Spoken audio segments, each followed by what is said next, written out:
नष्टप्रायेषु भद्रेषु नित्यं भागवत सेवया भगवति उत्तम श्लोके भक्तिर्भवति नैष्ठिकी.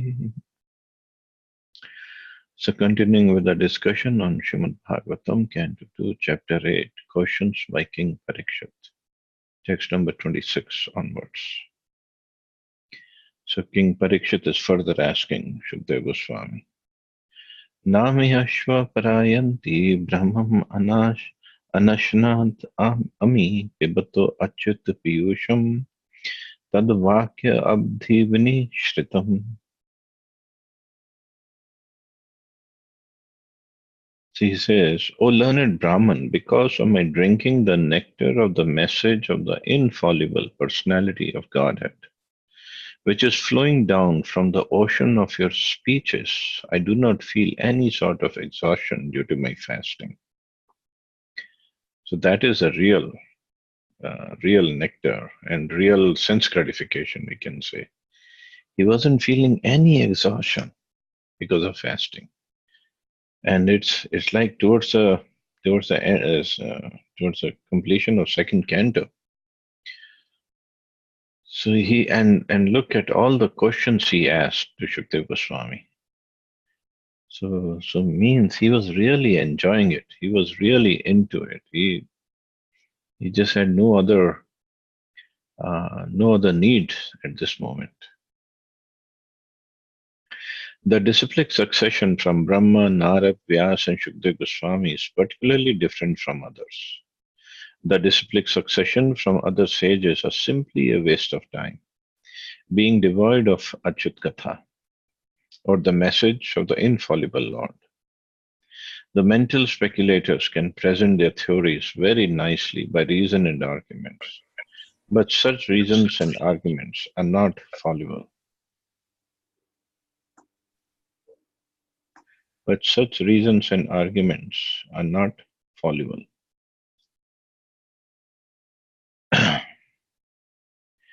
For they are defeated by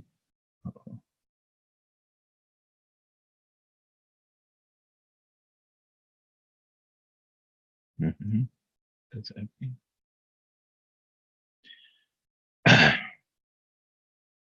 For they defeated by better mental speculators. Maharaj Parikshit was not interested in the dry speculation of the flickering mind, but he was interested in the topics of the Lord because factually he felt that by hearing such a nectarian message from the mouth of Shukdev Goswami, he was not feeling any exhaustion, even though he was fasting because of his imminent death.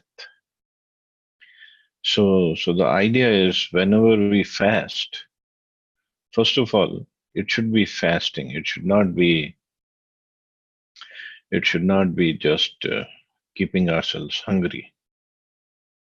They're two different things.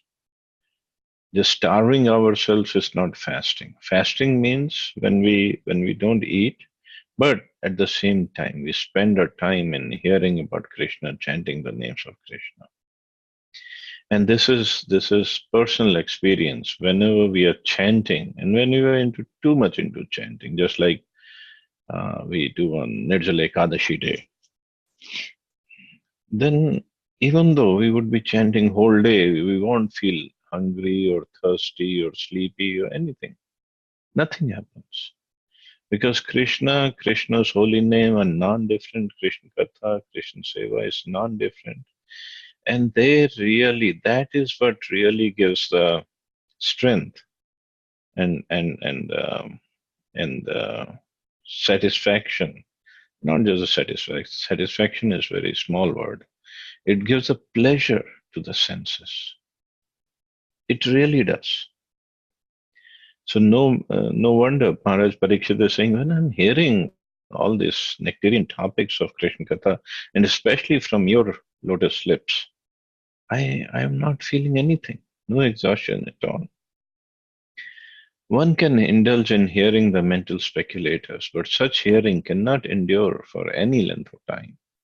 One will be exhausted very soon from hearing such hackneyed ways of thinking, and no one in the world can be satisfied simply by hearing such useless speculations. The message of the Lord, especially from a personality like Shukdev Goswami, can never be tiring, even though one may be exhausted from other causes. In some editions of the Srimad Bhagavatam, the text of the last line of this verse reads, Anyatra kupitad dvijat, which means that the king might be overwhelmed by the thought of his imminent death by snake bite. So Prabhupada is saying there is some other version of Bhagavatam also. Could be not the right one, or could be from some other kalpa. It could be anything else. But Prabhupada gave commentary on this Bhagavatam, which is the verse the way it is written, and because his predecessor Acharyas had given commentary on this one, so he went with that. But somehow he had knowledge of that some other Bhagavatam, the last line is read this, Anyatra Kupita Dvijat, which means that the king might be overwhelmed by the thought of his imminent death by snake bite. The snake is also twice born, and its anger is compared to the cursing Brahmin boy who was without good intelligence. Maharaj Parikshit was not at all afraid of death, for he was fully encouraged by the message of the Lord. One who is fully absorbed in Achyut Katha can never be afraid of anything in this world. So if we want to really achieve fearlessness, so we should be absorbed in Krishna Katha and Krishna Nam and Krishna Seva. That's it. Then one can never be afraid. The biggest type of fear is of death or of losing anything that we have. But one who's absorbed in Krishna Katha or Krishna Nam or Krishna Seva, first of all, he will be above this. He will not have any attachment anyway. And secondly, even if he is attached or Krishna is worried about his property, Krishna will come and protect. Or Krishna will give him the right intelligence. So there are so many things that can happen. Krishna will definitely take care of that devotee. Just like we hear from Prabhupada, we read about Prabhupada. How much money did Prabhupada take to America in 1965? Only 40 rupees. It was $8 at that time. It was worth 40 rupees only. And 2 years later, when he came back, he still had the same 40 rupees with him. And also, although at that time he had disciples and he had few temples. So Krishna provided everything to Prabhupada. And similarly, other devotees who, as much they surrender, Krishna takes care of them accordingly. If they're fully surrendered, Krishna takes care of them fully, completely. It's not impossible for Krishna to do something like that. He is very much capable. It's just we don't surrender. That's the problem. Text 27. So finally, Sud Goswami will speak. Because he is hearing this conversation between Parikshit Maharaj or he has heard this conversation between Parikshit Maharaj and Shukdev Goswami. And he is answering the sages in Naimisharanya. So upamantrito ragya kathayam iti satpate brahmarato bhrisham prito vishnu ratena samshadi. Sud Goswami said, thus Shukdev Goswami, being invited by Maharaj Parikshit to speak on topics of the Lord Krishna with the devotees, was very much pleased. Srimad Bhagavatam can be legitimately discussed only among the devotees of the Lord, as the Bhagavad Gita was authoritatively discussed between Lord Krishna and Arjuna, Lord and the devotee respectively. Similarly, Srimad Bhagavatam, which is a postgraduate study of the Bhagavad Gita, can also be discussed between the scholars and devotees like Shukdev Goswami and Maharaj Parikshit. Otherwise, the real taste of the nectar cannot be relished. Shukdev Goswami was pleased with Maharaj Parikshit because he was not at all tired of hearing the topics of the Lord and was more and more anxious to hear them on and on with interest. Foolish interpreters unnecessarily tackle the Bhagavad Gita and Srimad Bhagavatam when they have no access to the subject matter. There is no use in non-devotees meddling with the two topmost Vedic literatures, and therefore Shankaracharya did not touch Srimad Bhagavatam for commentation. So Shankaracharya himself, he knew the potency, the importance of Srimad Bhagavatam, and he knew that it only contains a message about pastimes of Krishna or the Supreme Personality of Godhead and his devotees. It means it's all about bhakti. So he did not even try to comment to write his commentary on Srimad Bhagavatam. He wrote commentary on Bhagavad Gita. He wrote commentary on Vedanta Sutra and other literature, but not on Srimad Bhagavatam. Sripad Shankara, in his commentation on the Bhagavad Gita, Sripad Shankaracharya accepted Lord Krishna as the Supreme Personality of Godhead. But later on, he commented from the impersonalist view. But being conscious of his position, he did not comment on the Srimad Bhagavatam. Srila Shukdev Goswami was protected by Lord Krishna, vide Brahma Vaivarta Puran, and therefore he is known as Brahmarat. So Shukdev Goswami was protected by Lord Krishna also, because when he was, we have heard, when he was in the womb of his mother, and even though he was 16 years old, even inside the womb, he was not getting out. And when Vyasdev himself told Shukdev, Shukdev Goswami's point was, if I come out, I'll fall down in Maya. So I'm not going to come out. Vyasdev gave him assurance. No, nothing will happen. He still didn't come out. Krishna himself had to come and give him assurance that you will not fall into Maya. That's when he came out. And as soon as he came out, he left the house. That was Shukdev Goswami. So he was also protected by Lord Krishna. And obviously Parikshit Maharaj was protected by Vishnu. And thus he is known as Vishnu Rath. So Shukdev Goswami is called Brahma Rath here by Sutta Goswami. And Parikshit Maharaj is called Vishnu Rath. Means those who are protected by the Lord. As devotees of the Lord, they are always protected by the Lord. It's clear also in this connection that a Vishnu Rath should hear Srimad Bhagavatam from Brahmarath and no one else, because others misrepresent the transcendental knowledge and they spoil one's valuable time. So one should hear from a proper devotee and no one else, because others misrepresent the transcendental knowledge.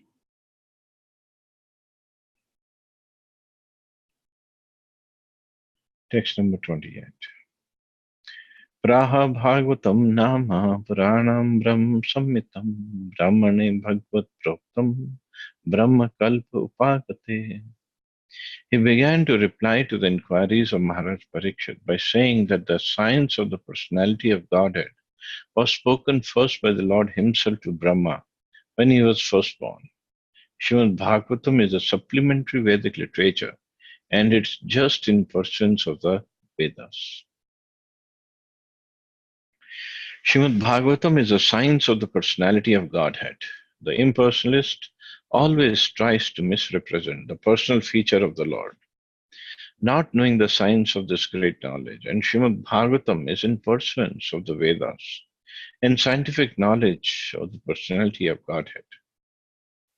To learn this science, one should take shelter of the representative of Srila Shukdev Goswami and follow in the footsteps of Maharaj Parikshit without foolishly attempting to interpret, thereby committing a great offense at the feet of the Lord. So to learn this science, the science of Srimad Bhagavatam, one has to take shelter of a bona fide spiritual master coming in Guru Parampara. And he has to follow in the footsteps of Maharaj Parikshit. In Maharaj Parikshit, he didn't try to speculate, he didn't try to sit down or sleep or whatever. He was completely satisfied. The dangerous ways of interpretations by the non-devotee class of men have played havoc in understanding the Srimad Bhagavatam. And the careful student should be always alert in this matter if he at all wants to learn the science of Godhead. So Srimad Bhagavatam teaches clearly about the science of Godhead, about devotion service. So one has to be alert and one has to be properly situated if he wants to hear and understand Srimad Bhagavatam. Text 29.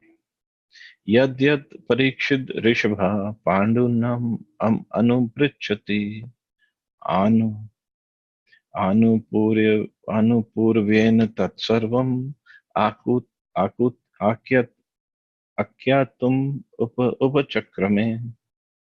He also prepared himself to reply to all that King Parikshit had inquired from him. Maharaj Parikshit was the best in the dynasty of the Pandus, and thus he was able to ask the right questions from the right person. Maharaj Parikshit asked many questions, some of them very curiously, to know things as they are. But it's not necessary for the master to answer them in the order of the disciples' inquiries, one after the other. But Shukdev Goswami, experienced teacher that he was, answered all the questions in a systematic way, as they were received from the chain of disciplic succession. And he answered all of them without exception. So many questions Parikshit Maharaj asked. And not just simple questions, they're very difficult questions, at least from our point of view. But Shukdev Goswami will answer all of them. Even if we try to even remember those questions, that will be one difficult. Shukdev Goswami not only remembered all the questions that Parikshit Maharaj asked, but he answered them one by one. So there ends the 8th chapter of 2nd canto. So we can start the 9th chapter, answers by citing the Lord's version. 2nd canto, 9th chapter, 1st verse.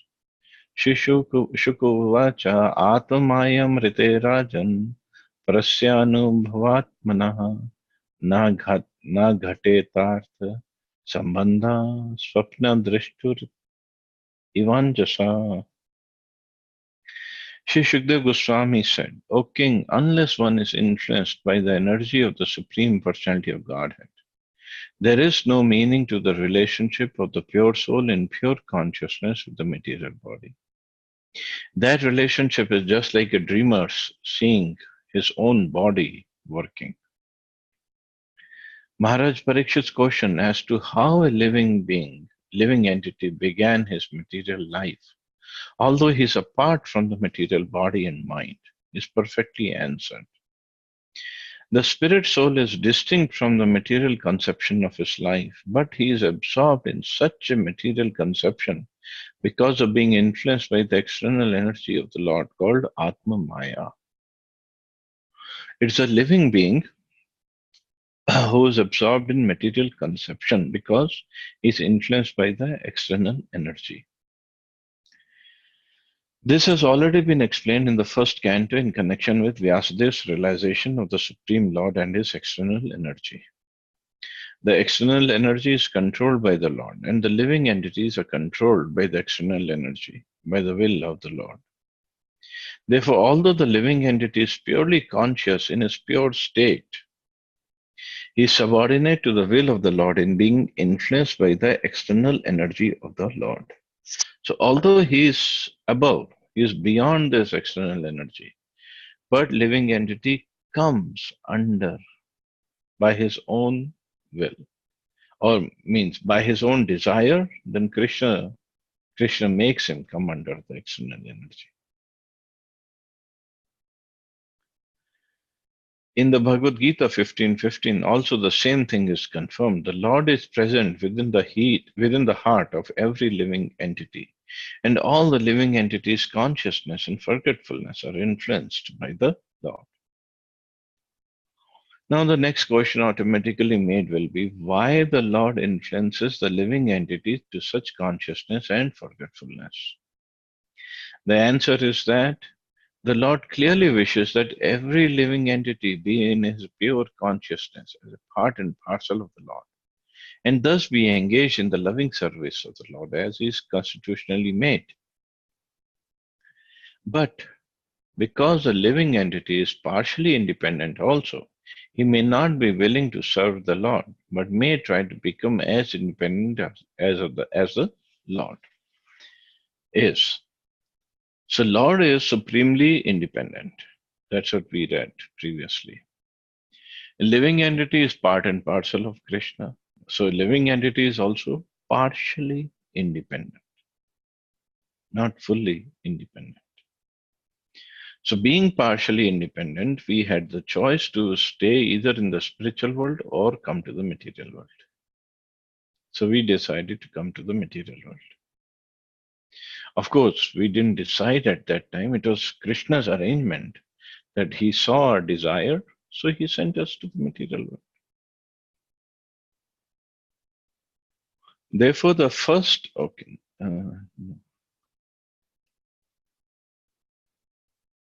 all the non-devotee living entities are desirous of becoming equally as powerful as the Lord, although they are not fit to become so. The living entities are illusioned by the will of the Lord because they wanted to become like him. Like a person who thinks of becoming a king without possessing the necessary qualifications.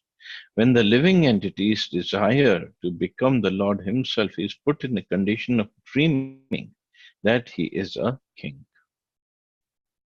So somebody wants to be a king, he has to do all the pious activities to become a king. But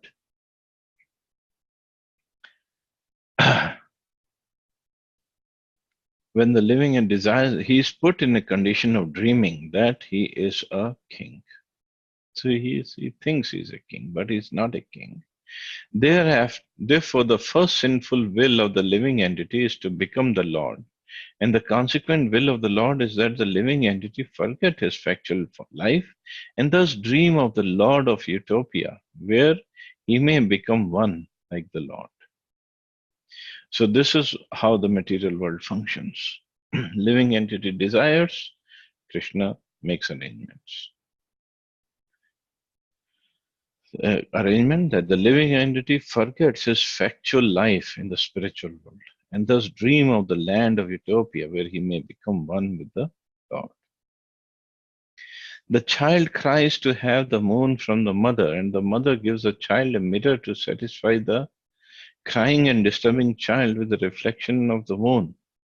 Similarly, the crying child of the Lord is given over to the reflection, the material world, to lord it over as karmi, and to give this up in frustration to become one with the Lord. Both these stages are dreaming illusions only. There is no necessity of tracing out the history of when the living entity desired this, but the fact is that as soon as he desired it, he was put under the control of Atma Maya by the direction of the Lord. Therefore, the living entity in his material condition is dreaming falsely that this is mine and this is I. The dream is that the conditioned soul thinks of the material body as I or falsely thinks that he is the Lord, and that everything in connection with that material body is mine. Thus, only in dream does the misconception of I and mine persist life after life.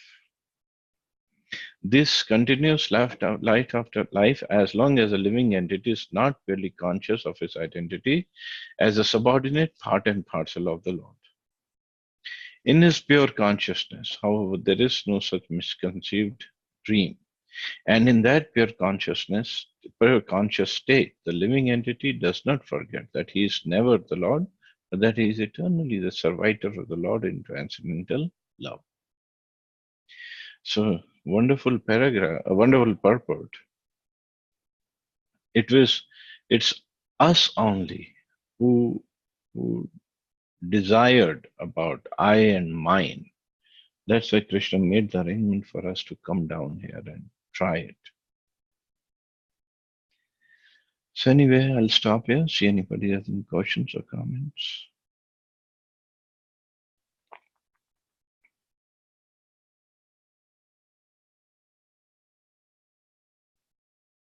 Hare Krishna, Prabhuji. Hare Krishna.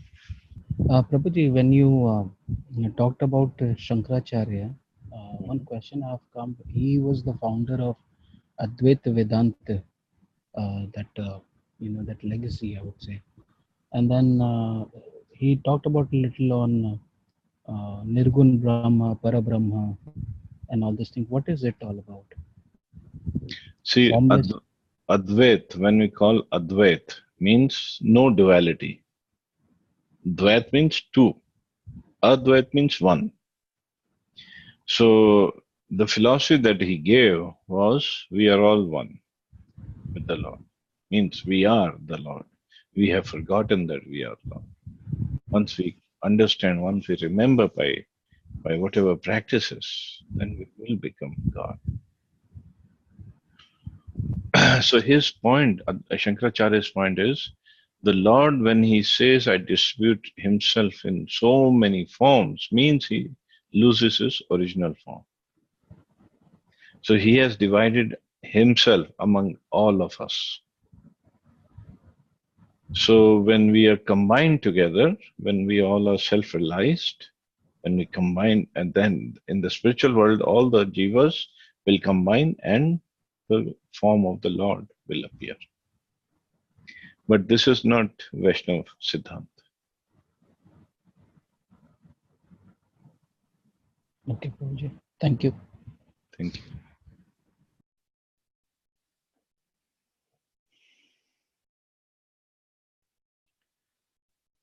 So I guess we can stop here.